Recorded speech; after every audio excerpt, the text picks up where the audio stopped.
कृष्णा कृष्णा हरे हरे हरे राम हरे राम हरे हरे। ओम नमो भगवते वासुदेवाय। ओम नमो भगवते वासुदेवाय। ओम नमो भगवते वासुदेवाय। ओम नमो भगवते वासुदेवाय। ओम नमो भगवते वासुदेवाय। ओम नमो भगवते वासुदेवाय। हरे कृष्ण।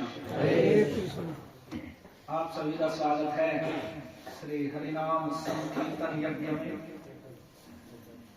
जो कि आज श्री बिट्टू फौजी की बड़ी सुपुत्री यशस्विनी के जन्म तिथि के उपलक्ष्य में आयोजित किया गया। तो महत्वपूर्ण विषय है कि ये जन्म तिथि के उपलक्ष्य में है कि जिस तिथि में जन्म हुआ है उस दिन जन्म दिवस मनाया जाता है। वैसे उनका जो जन्मदिन था वो अंग्रेजी तिथि के अनुसार 23 जनवरी बता रहे, लेकिन वास्तव में जन्म तिथि के अनुसार, जन्म नक्षत्र के अनुसार मनाया। तो उसे देखने पर पता चला कि वो माघ मास के कृष्ण पक्ष की त्रयोदशी तिथि, तो उसी दिन जन्म दिवस मनाया जाता है। जैसे हम भगवान का जन्मदिन मनाते हैं जन्माष्टमी, तो भाद्रपद के कृष्ण पक्ष की अष्टमी तिथि को मनाते हैं। जैसे रामनवमी मनाते हैं तो चैत्र के शुक्ल पक्ष की नवमी तिथि।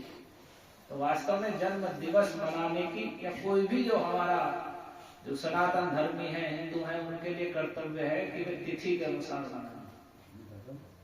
उसी के अनुसार कोई भी कार्यक्रम होता भी है, विवाह आदि या कुछ भी जन्म आदि के समय के नक्षत्र या गणना सब तिथियों के अनुसार है। तो जिस तिथि में जन्म लिया है उसके अनुसार जन्म दिवस मनाना चाहिए, वो सब उत्तम। तो इनके जन्म दिवस पर, और यही जन्म दिवस मनाने की वास्तविक और सबका मंगल करने वाली विधि, जो आज की डेट में हम अंग्रेजों के अनुयायी बनकर, ईसाइयों के अनुयायी बनकर अपने धर्म और सभ्यता को भुला करके और पूरे नवीन नग्न भोगवाद में बढ़ रहे हैं कि जन्म दिवस के नाम पर लोग उल्टे सीधे कार्य करते हैं, नशा करना और अनेक प्रकार से मांस भक्षण करना, अश्लील गाने बजाना और उसमें अर्धनग्न होकर नाचना कूदना, ये सब कार्य करते हैं। उससे जिसका जन्म दिवस मना रहे हैं उसका तो क्या मंगल होगा, उन सबका ये मंगल है। और इसमें लोग लाखों लाखों रुपए बर्बाद कर रहे हैं और किसी का मंगल नहीं होता। बस जो होटल वाला है उसका मंगल होता है कि उसको ऐसे मूर्ख पैसे दे आते हैं दिन में लाखों, और वे अपना सब धन भी, बुद्धि भी, बल भी, मन भी सब कुछ चौपट कर जाते हैं। तो उसमें क्या मंगल होगा? जो उत्सव मनाया जाता है, उत्सव का अर्थ मंगल उत्सव, जिसमें जिसके लिए आयोजन किया जा रहा है उसका मंगल हो, कल्याण। तो ये उत्सव मनाने के लिए कि जब जन्म दिवस है तो किस प्रकार से मनाया जाना चाहिए, तो तिथि के अनुसार देखना चाहिए। जब जन्म हुआ उस समय कौन सा हमारा महीना था, उसके कौन से पक्ष की कौन सी तिथि थी, तो उस तिथि के अनुसार मनाना चाहिए। तो इनका तो आज ऐसा योग बना है कि जो तिथि थी, जो दिन था, जो नक्षत्र था, वे सब आज भी वही है। वही माघ के कृष्ण पक्ष की त्रयोदशी शुक्रवार, और नक्षत्र भी सब वैसे के वैसे ही हैं जैसे जन्म के समय जो आज जन्मदिन मनाना। तो ये बड़ा ही वास्तविक विधि है और इन्होंने बड़ा श्रेष्ठ कार्य, उत्तम कार्य किया है कि तिथि के अवसर पर और आयोजन, इस आयोजन के साथ में भगवान के नाम संकीर्तन यज्ञ के साथ में जो जन्म दिवस मनाए। तो आज इस अवसर पर हम कुछ देर, आप 15-20 मिनट बैठेंगे, भगवान के जन्म दिवस मनाने की प्रक्रिया सुनेंगे। कि जब भगवान श्री कृष्ण 3 महीने के थे तो उनका जन्म नक्षत्र था, और उसी समय उन्होंने पहली बार करवट ली थी। जैसे छोटा बच्चा होता है सीधा लेटा रहता है तो अपने आप वह करवट नहीं बदलता, तो माता आदि या जो बड़े लोग हैं उसे करवट दिलाते हैं। लेकिन उस समय जब वह कुछ बड़ा हो जाता है स्वयं ही करवट लेने लगता है। तो इस उत्सव में, और उस दिन जन्म नक्षत्र भी था, इस उत्सव में किस प्रकार से नंद महाराज के यहाँ उत्सव मनाया गया वह हम सुनिए जन्म दिवस के विषय में।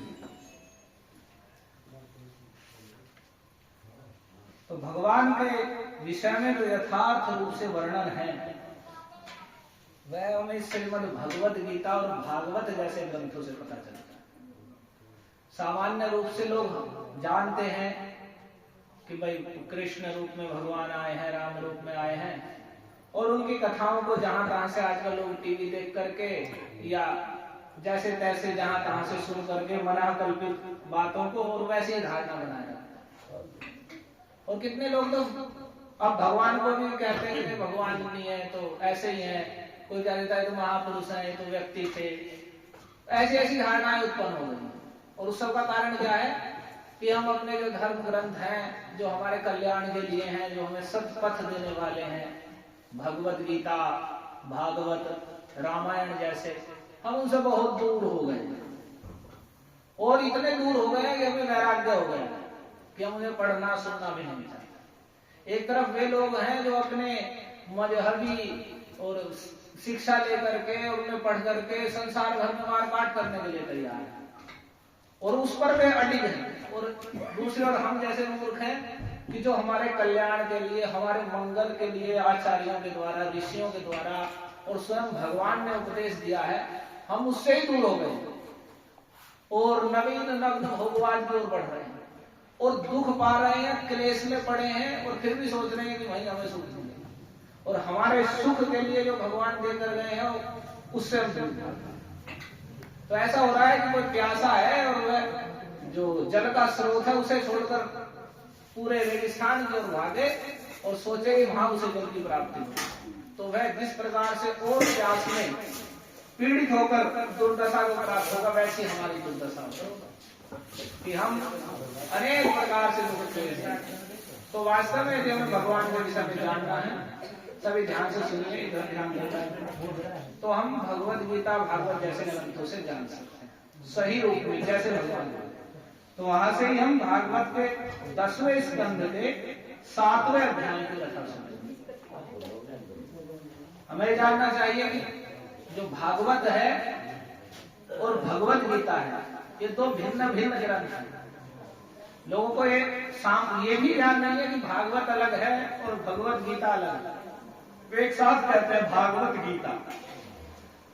तो भागवत अलग है जिसे सुखदेव जी ने महाराज परीक्षित जी को उपदेश दिया है, जिसमें 18,000 श्लोक हैं और भगवान के सारे अवतारों की, राम रूप में, नरसिंह रूप में और अन्य मत्स्य रूप में, कूर्म रूप में, वामन के रूप में अवतार लिया। जितने अवतार लिए हैं, ध्रुव, प्रहलाद जैसे बड़े बड़े भक्त हुए हैं, बड़े बड़े राजर्षि राजा हुए हैं, महाराज परीक्षित, पांडवों का चरित्र और भी बहुत कुछ ऋषियों का चरित्र उसमें वर्णित है। और विशेष रूप से भगवान श्री कृष्ण के लीला चरित्र का, उनकी महिमा का, उनका वास्तविक स्वरूप क्या है, उन सबका वर्णन। तो वह तो है भागवत। उसे ग्रंथराज श्रीमद् भागवत कहते हैं, जो सारे वेदों का, शास्त्रों का, पुराणों का सार स्वरूप। और एक ग्रंथ है भगवत गीता। भगवत गीता है, भगवत गीता का अर्थ है भगवान के द्वारा गाई गई, जिसे स्वयं भगवान श्री कृष्ण ने कुरुक्षेत्र में अर्जुन को उपदेश दिया, जिसमें 700 श्लोक है और 18 अध्याय है। छोटा ग्रंथ है और ये भागवत 18,000 श्लोकों का ग्रंथ है, जिसमें भगवान के, श्री कृष्ण के और अन्य सभी अवतारों की पूरी कथा का वर्णन। तो इनमें भेद है। भगवत गीता में उपदेश है जो अर्जुन को भगवान ने कुरुक्षेत्र के युद्ध के समय दिया। अर्जुन प्रश्न करते गए और भगवान उत्तर देते गए। उसमें केवल उपदेश है, कथा कहानी नहीं।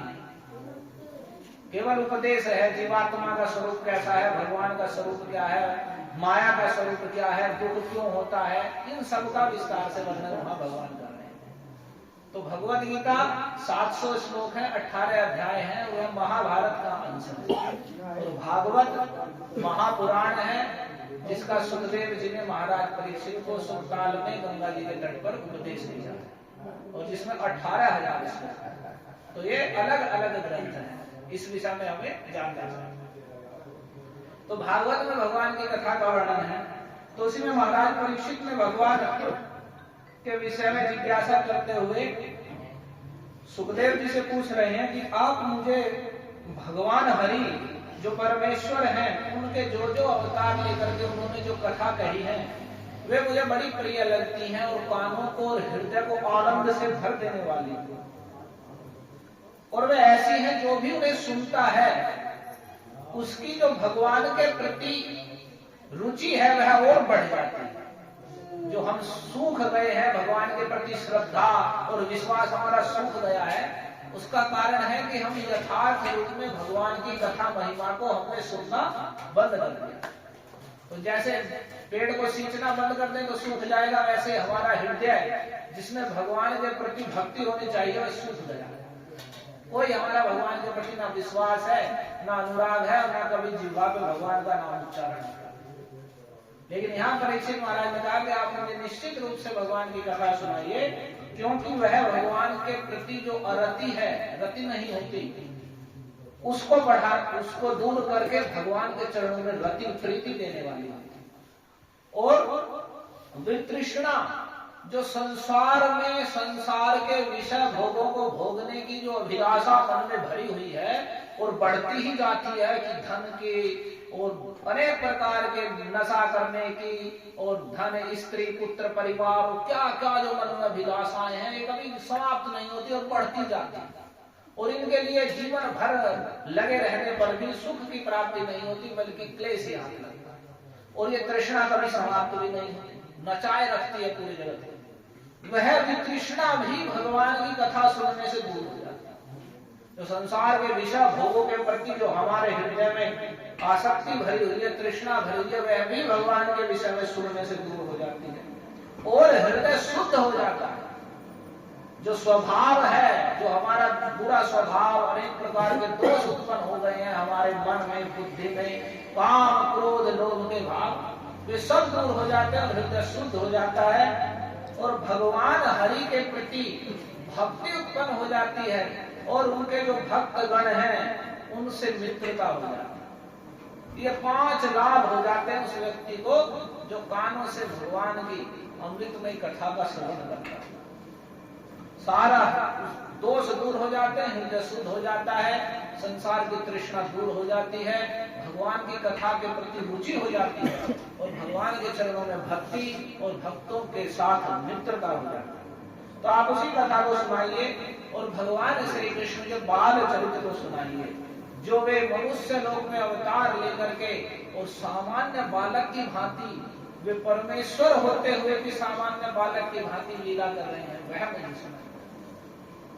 तो उनके ऐसा पूछने पर सुखदेव जी ने उन्हें सुनाना प्रारंभ किया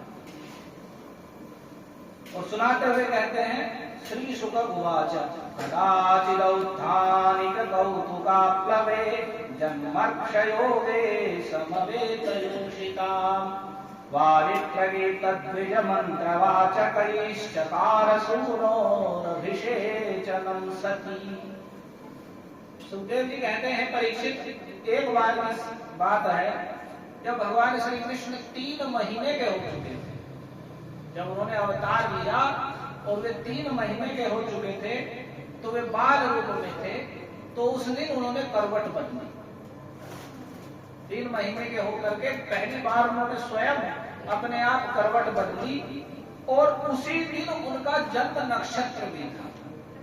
उसी दिन उनका जन्म नक्षत्र था, यानी जिस नक्षत्र में जिस तिथि में जन्म हुआ है वो उसी वही दिन था, जन्माष्टमी का ही दिन।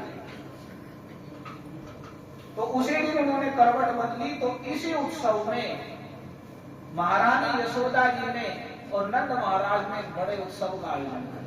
यहाँ जन्म नक्षत्र भी है और आज हमारे इस पुत्र ने करवट बदली है, इसके लिए बड़ा उत्सव मनाया गया। और उत्सव में क्या हुआ कि जितने भी वहां ब्रजवासी गोप गोपियां थे सबको निमंत्रण दे दिया कि सभी आए, और बड़े श्रेष्ठ जो गायक वादक थे और या जो गोप गोपियां गाने वाले थे वे सभी वहां पर आए, और जो श्रेष्ठ ब्राह्मण गण थे, भगवत भक्त लोग जो वेद शास्त्र को जानने वाले थे, उन सबको बुलाया गया। तो वह बड़ा ही उत्सव बड़े धूमधाम से मनाया जा रहा था।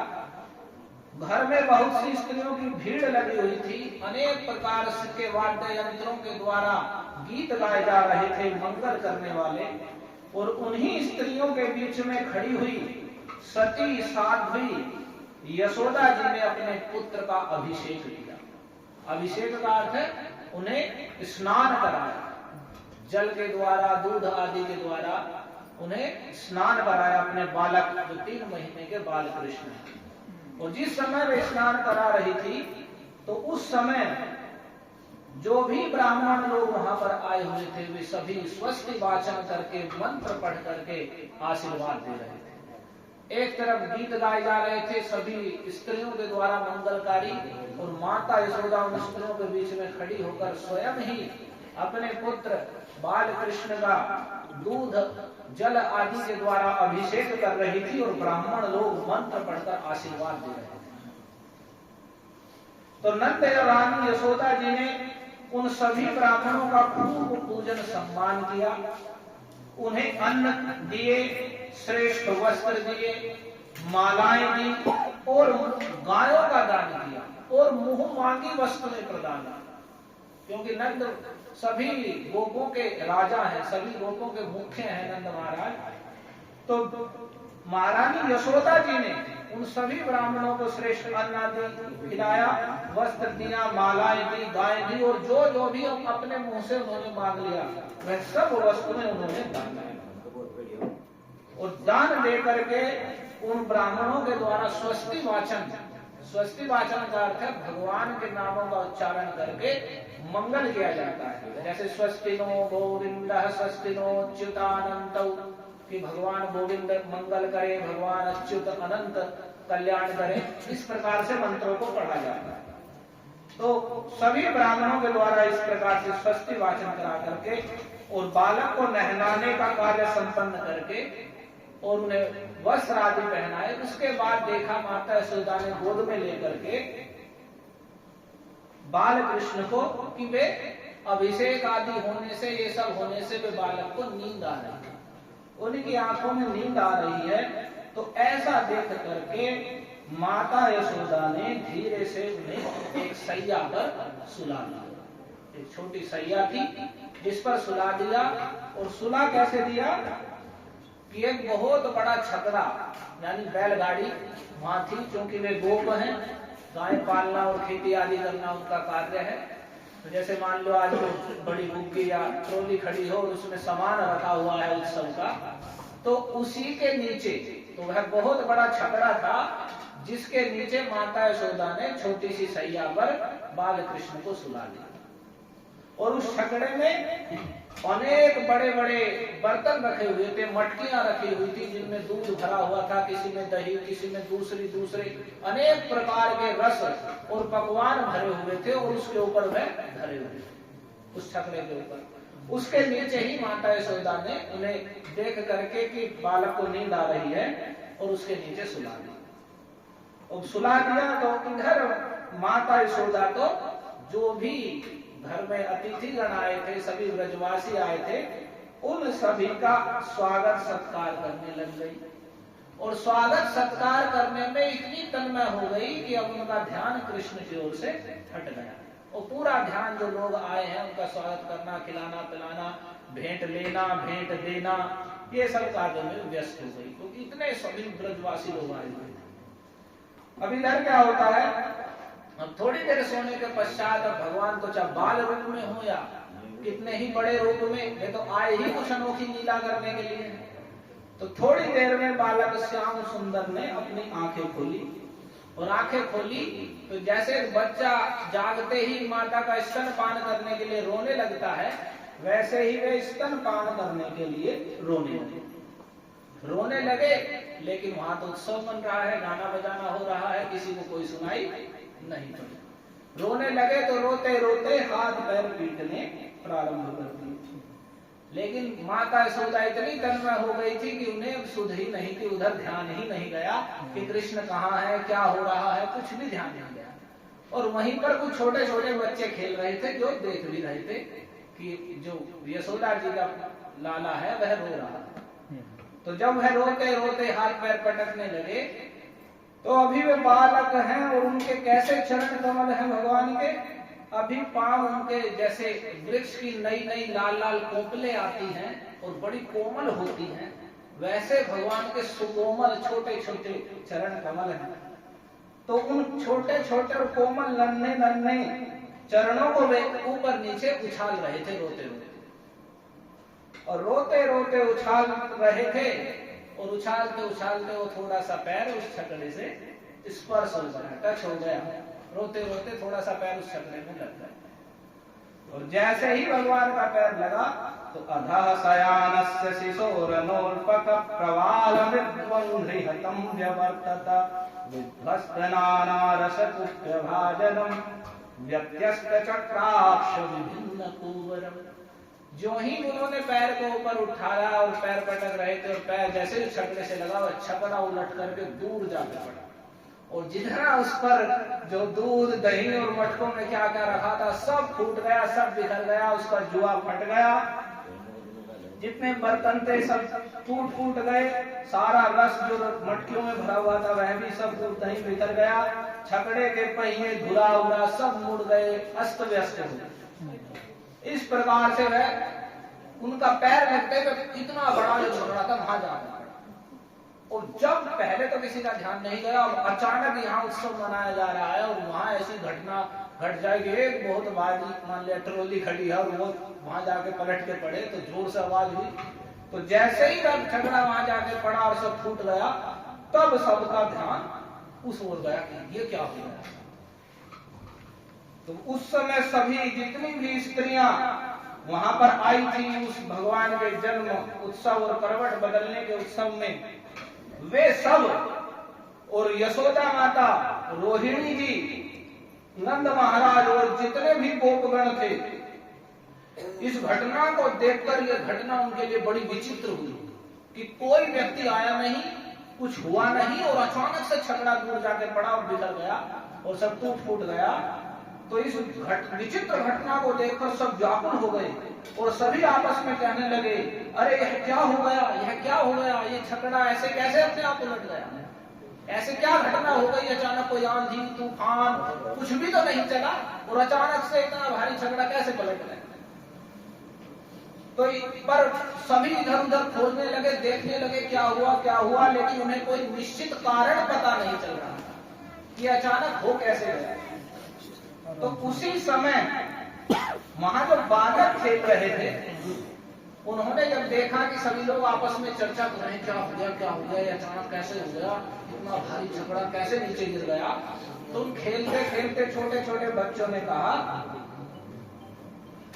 रुदतानेन पादेन क्षिप्तमेतन न संशया, कि हे सभी गोप गोपियों, जितने भी बड़े वहां गोप गोपियां थे, उन सबको कहा कि हे गोप गोपियों, इस कृष्ण ने ही रोते रोते अपने पांव की ठोकर से इसे उलट दिया है, और कोई कारण नहीं है, इसमें कोई संशय नहीं है, इसमें आप संशय मत करो, ये ऐसे नहीं गिरा है, यही रो रहा था, रोते रोते इसका पैर इससे लगा है, हमने देखा है, और ये वहां जाके पलट गया।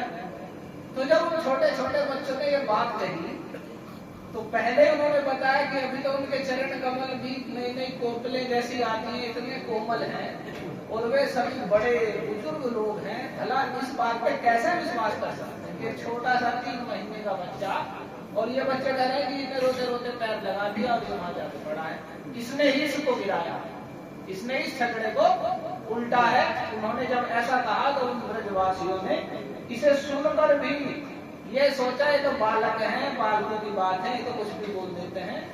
उन्होंने नटे सत्तधिरे गोपा बाल भाषित मित्तिता अप्रमेयम बलम तस्य बालकस्य नटे विदुः।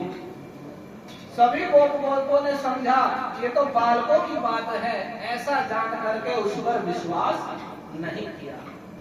और यहाँ सुखदेव जी कह रहे हैं क्योंकि यह उनके लिए उचित ही था, क्योंकि वे गोप उस बालक के अनंत बल को नहीं जानते, वे नहीं जानते थे ये जो बालक है ये सामान्य बालक नहीं है, ये अनंत शक्ति संपन्न अनंत बल वाले, जिनके बल का, जिनके शक्ति सामर्थ्य का कोई अंत नहीं है, इसलिए इन्हें अनंत नाम से कहा जाता है। उन भगवान अनंत श्री कृष्ण के अनंत बल के विषय में वे नहीं जानते थे। इसलिए उन बालकों की बात पर कि इसका पैर लगने से ये छकड़ा पलट गया है, इस पर उन्हें विश्वास नहीं। तो फिर क्या समझा? सभी ने समझा, विशेषकर यशोदा जी ने समझा कि ये तो किसी ग्रह आदि का उत्पात है। कोई ग्रह या भूत प्रेत आदि कुछ टोना टोटका ऐसा किसी चीज का उत्पात हो सकता है कि अचानक यह उत्सव मनाया जा रहा था और ये ऐसी घटना घट गई। तो उन्होंने सोचा है किसी ग्रह आदि का उत्पात है, इसलिए। और इतना होने पर भी भगवान अपनी बाल लीला में पड़े पड़े वैसे ही रो रहे हैं जैसे पहले रो रहे थे। उन्होंने अपने रोते हुए लाडले लाल को गोद में उठाया और गोद में उठा करके फिर उन्होंने उन ब्राह्मणों को फिर से बुलाया। फिर अब ब्राह्मणों को सभी जो आए हुए थे उन्हें निकट बुलाया और फिर वेद मंत्रों के द्वारा शांति पाठ कराया। और उस प्रकार से शांति पाठ कराने के बाद फिर से वे स्तन हिलाने लगे। जितने गोप वहां थे बड़े बलवान थे, सभी ने छकड़े को फिर से सीधा कर दिया, जैसे तैसे करके उसे फिर सीधा किया। और जो कुछ सामग्री उसमें बची हुई थी उठा करके वो उस छकड़े के ऊपर रख दी। फिर सभी ब्राह्मणों ने वहां जो आए हुए थे सभी ने हवन किया और दही के द्वारा, चावल के द्वारा, कुश के द्वारा और जल के द्वारा भगवान की पूजा की और उस छकड़े की पूजा की। यहाँ पर एक विशेष बात कह रहे हैं, वे जितने ब्राह्मण आए थे सभी वेद शास्त्र में भगवान की महिमा को जानने वाले भगवान के भक्त थे। तो उन सब ने आशीर्वाद दिया और दही चावल आदि के द्वारा भगवान की पूजा की और आशीर्वाद दिए नंद सुत को। तो किसके आशीर्वाद सफल होते हैं इसके लिए यहाँ इस श्लोक में बता रहे हैं कि किनका दिया हुआ आशीर्वाद या वर सफल होता है, विफल नहीं होता, उसके विषय में बता रहे हैं। ये सूयान्नतम भेक्षा हिंसा मान विवर्जिता न तेषां सत्यशीलानां आशीषो विफलाकृता। जो असूया से रहित है, असूया कहते हैं दूसरों के दोष देखने की प्रवृत्ति, कि हम में तो हजार दोष भरे हुए हैं, वे तो हमें दिख नहीं रहे, और दूसरे के छोटे मोटे जैसे भी दोष है सारे दोष ही दिख रहे। तो दूसरे के जो दोष देखने की, और आजकल तो विशेष रूप से हर व्यक्ति दूसरे का वर्णन करता है तो उसके दोषों का वर्णन करता है। जैसे मान लिया वह स्वयं इतना पवित्र है, उसमें कोई दोष नहीं, तो इसे कहते हैं असूया, दूसरे के दोष ढूंढने और दोषों को कहने की प्रवृत्ति। तो जो दूसरे के दोष देखने के प्रवृत्ति से, स्वभाव से रहित है, अनसूया है, अर्थात जो किसी के गुणों में दोष नहीं निकालते। और अन्यत, जो अनित अर्थात असत्य भाषण नहीं करते, कभी झूठ नहीं बोलते, सत्य में स्थित है, और दम्भ दिखावे से रहित है, ढोंग दिखावे से रहित है, और ईर्ष्या और हिंसा नहीं करते, किसी से ना द्वेष करते हैं, चिढ़ते नहीं है, किसी से जलते नहीं है, और किसी की हिंसा नहीं करते। वाणी के द्वारा या शरीर के द्वारा किसी को भी किसी प्रकार की कोई किसी की जिनको पीड़ा नहीं पहुंचाते, और अभिमान से रहित है, अहंकार से, अभिमान से, घमंड से रहित है। ऐसे सत्यशील लोगों का आशीर्वाद कभी विफल नहीं होता। जो ऐसे सत्यशील हैं, जो सत्य वस्तु भगवान के स्मरण, उनके नाम, उनके संकीर्तन, उनकी गुण महिमा के गान, उनकी सेवा पूजा से युक्त हैं और इन सब चीजों से रहित हैं, दूसरों में दोष निकालने की प्रवृत्ति से, झूठ बोलने से, दंभ करने से, ईर्ष्या से, हिंसा करने से और अभिमान से रहित हैं और सत्यशील हैं। ऐसे सत्यशील ब्राह्मणों का आशीर्वाद कभी विफल नहीं होता। तो जितने भी ब्राह्मण महानंद महाराज के वहां थे जो भगवान का अभिषेक करा रहे हैं, वे सभी के सभी ऐसे ही दिव्य गुणों से संपन्न थे। तो नंद महाराज ने यह सोचकर कि ये सभी श्रेष्ठ ब्राह्मण गण हैं और आज जन्म नक्षत्र भी है मेरे बालक का, और वो घटना भी घट चुकी थी, तो फिर से नंद महाराज ने, अब पहले यशोदा महारानी ने शांति पाठ करा के स्तनपान कराने लगी थी, तो नंद महाराज ने बालक को गोद में ले लिया और फिर उन सभी ब्राह्मणों के द्वारा सामवेद, ऋग्वेद, यजुर्वेद के मंत्रों के द्वारा संस्कृत और पवित्र औषधियां डाल करके जो जल शुद्ध किया गया था, उस जल से फिर से भगवान का अभिषेक किया गया। जो मंत्रों के द्वारा, औषधि के द्वारा शुद्ध किया गया था, उसके द्वारा फिर से अभिषेक किया गया।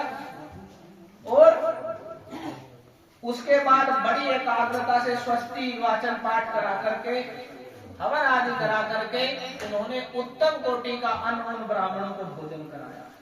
और उसके बाद अब जब उन ब्राह्मणों को वहां से विदा कर रहे हैं, तो देखिए मंगल करने की ये विधि है। अब हमारी यह स्थिति हो गई है, अब की जो सभ्यता है, उस सभ्यता में हम सोच रहे हैं जहां तहां से बस हमारा भर जाए, जहां तहां से हम खींच ले और उसके द्वारा हमारा मंगल होगा। लेकिन जो हमारी संस्कृति है, वह संस्कृति है दान की, कि हमारे पास जो भगवान ने दिया है उसके द्वारा हम दान करें, और उस दान से जब वह योग्य व्यक्तियों को दान दिया जाएगा तो उसके द्वारा भगवान प्रसन्न होंगे, उससे मंगल। तो ऐसा जान करके कि मेरे पुत्र का मंगल हो और भगवान हरि मुझ पर प्रसन्न हो, जबकि भगवान स्वयं ही उनके पुत्र के रूप में है, ऐसा सोच करके नंद महाराज ने अपने पुत्र की उन्नति की कामना से उन ब्राह्मणों को सर्वगुण संपन्न बहुत सी गायें दान करी। बहुत सारी गायें, ये बड़ी महत्वपूर्ण बात है, गाय दान की। और कैसी गाय दान करी, इसमें आप ये समझेंगे कि गायों का कितना महत्व हमारी संस्कृति में था और कितने धन धान्य से संपन्न ये भारतवर्ष था। और उसका कारण यही था कि पूरा भारतवर्ष इस प्रकार से धर्माचरण में और भगवान की भक्ति में तत्पर था। वो नशे करने, जुआ सट्टा खेलने और ये उपद्रव मचाने और इस जो नवीन नग्न भोगवाद चल रहा है, ये ऐसे लोग नहीं थे। सभी के सभी धर्माचरण में, सत्य के आचरण में तत्पर थे और भगवान की सेवा में। तो नंद महाराज इतने समृद्ध थे, उन्होंने सारी गुणों से संपन्न, जो सीधी, जो कभी मारते ना हो, जो लात ना मारती हो, बहुत दूध देने वाले हो, बिल्कुल नवीन नई जो अभी ब्याने वाली या ब्याह चुकी है, बिल्कुल नई नई गायें, उन सभी गायों को दान किया। और कैसे दान किया कि वे गाय वस्त्रों से सुसज्जित थी, उन्हें श्रेष्ठ वस्त्र उठाए हुए थे, पुष्प की मालाएं पहनाई गई थी और सोने के हार पहनाए गए थे।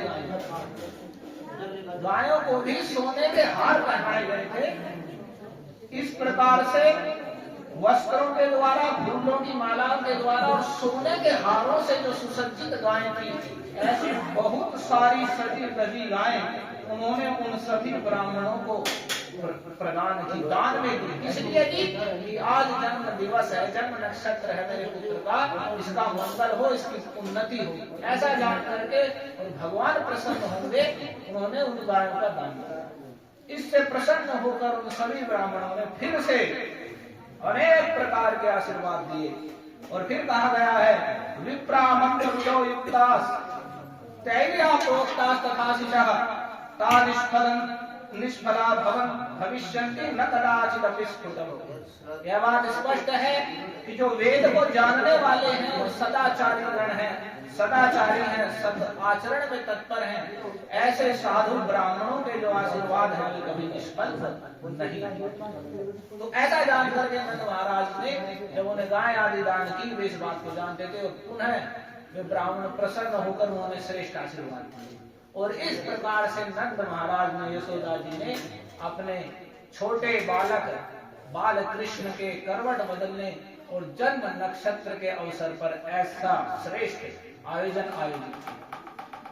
तो ये हमारे लिए आदर्श है। इस प्रकार से जन्म तिथि या जन्म उत्सव मनाना चाहिए, जो हमारा, उनके माता पिता, बालक और जो उसमें सम्मिलित हो, जिसमें सबका मंगल हो।